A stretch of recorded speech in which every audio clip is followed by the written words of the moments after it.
Yaşad Fondunun təşkilatçılığı ilə Naxçıvanda şəhid övladları üçün növbəti qış düşərgəsi təşkil olunub. 36 iştirakçını əhatə edən düşərgənin məqsədi uşaqlarda qış mövsümünə uyğun idman növlərinə maraq yaratmaq, həmçinin onların asudə vaxtını səmərəli təşkil edərək yeni dostluqların qurulmasına şərait yaratmaqdır.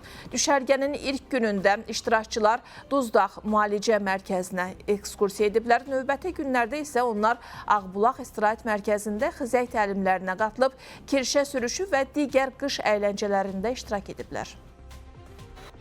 Əvvəl mən xizək sürməyi bilmirdim, amma burada müəllimlər sağ olsun bizə çox yaxşı xizək sürməyi öyrətdi. Böyle düşərgələr davam edir, biz də tez-tez bura gələrik.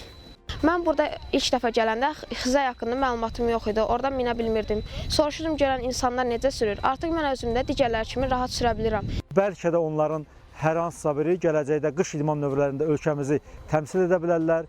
Bu, eyni zamanda sosial bir layihədir. Onların yeni dostluqlarının qazanılmasına, dünya görüşünün inkişaf etməsində öz töhfəsini verir.